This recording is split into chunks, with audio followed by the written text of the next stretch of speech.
Почитувани колеги, имаме предлог одлука за прераспределба на средства помеѓу буџетски корисници.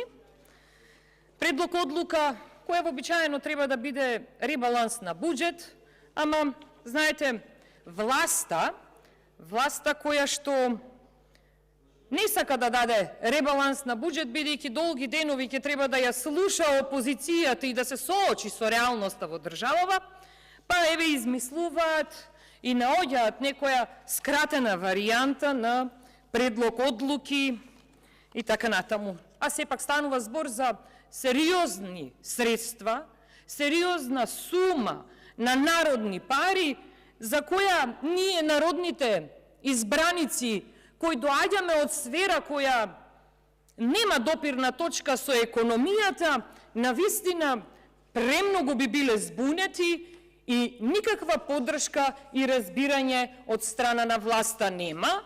Целта е да се збуни противникот, нели, за да расте криминалот.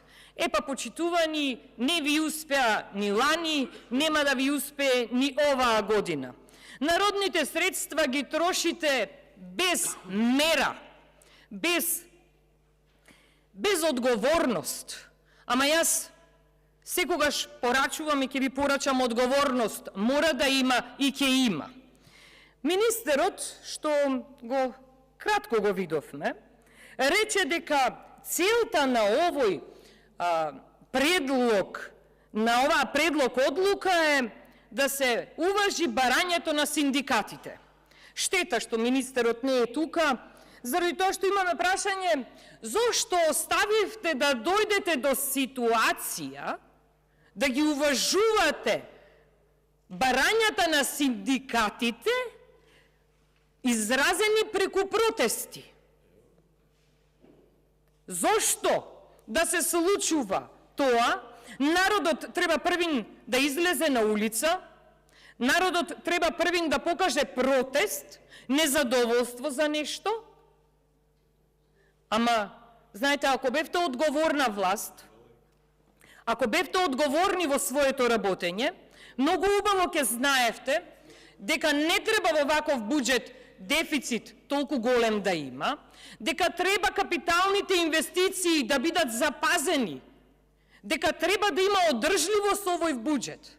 Ама, еве, долги години го зборуваме сето тоа и вие нит во претходните буџети, нит пак во 2023 година, а посебно со оваа предлог одлука, не најдовте одржливост и одговорност да имате спрема народните пари.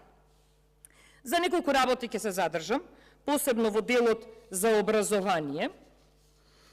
Морам да напоменам дека од сето она што, бидејќи е хаотично ова што е напишано, па мораме да се снаоѓаме и рачно да ги вадиме ставките од овој предлог, бидејќи нема табеларен приказ и не е убаво срочено. И сега замислете во сите овие разни трансфери, а инаку за македонската јавност да забележам дека разни трансфери е ставка каде што најмногу власта ја злоупотребува, бидејќи таму трагот не се гледа. Во ставката разни трансфери, и кога би провериле, чинам беше на 24-та страна, во делот за образование, можете да приметите дека од сите министерства се вадат одредени суми на разни трансфери, се повлекуваат, се намалуваат. Само во Министерството за образование и наука се вадат 15.000 денари. Бројката е многу впечатлива. Знаете зошто? Бидејќи со првичниот буџет, кога се распределувале за 2023 година, од оваа ставка има повеќе од 2 милиони денари, а сега се повлекуваат само 15.000 денари. Каде се останатите пари? Разни трансфери. Значи се потрошени во Министерството за образование и наука. А дали видовме учебници? Не.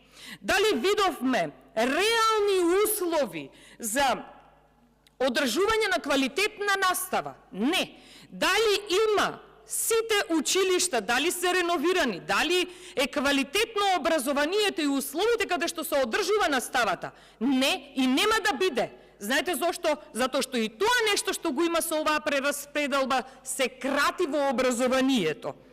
Платите во образованието се зголемуваат, ама со инфлацијата вие и вашата неспособност ја изедоа и ја уништија секоја пара што побрзо ќе ја дадат граѓаните. Немаме развој, имаме само поддршка на криминалот. Немаме одржливост во државниот буџет.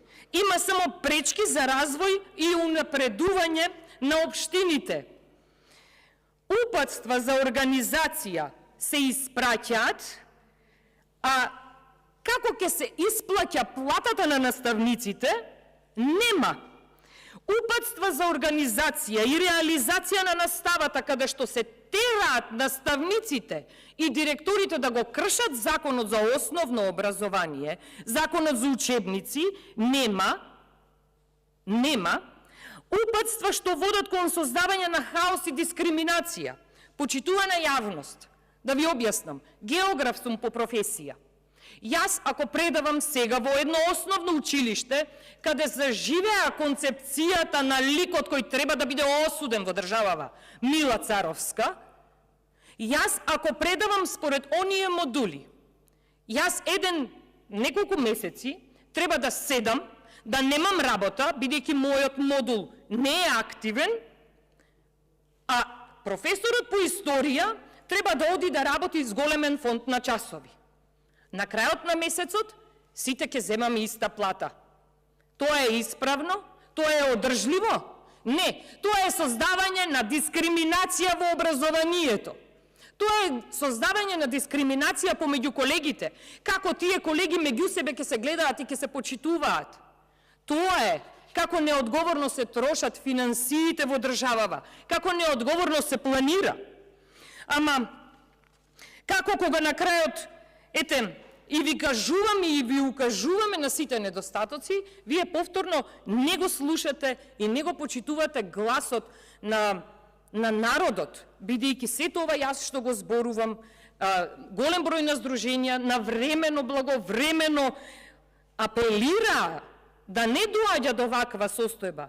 А каде се учениците кои ќе бидат неправедно оценети? Како во едневникот сите тие 3 оцени од модулите ќе се вметнат? Ама едневникот треба финансии да се одржува, бидејќи тој кочи. Ама кога има финансии, замислете сега, да не заборавам некоја фирма да набројам, ЕТЦ Травел, има финансии за Неизе, има финансии за Евровија, има за Арберија Дизајн финансии, има за Пиксел Груп и другарчињата финансии. Во овој буџет има финансија за одржливост во криминалот, а за одржливост и квалитет во она што значи иднина за сите нас, нема. Ама, знаете, јас сакам да се навратам за тоа. За да има одржливост, треба да има учени луѓе.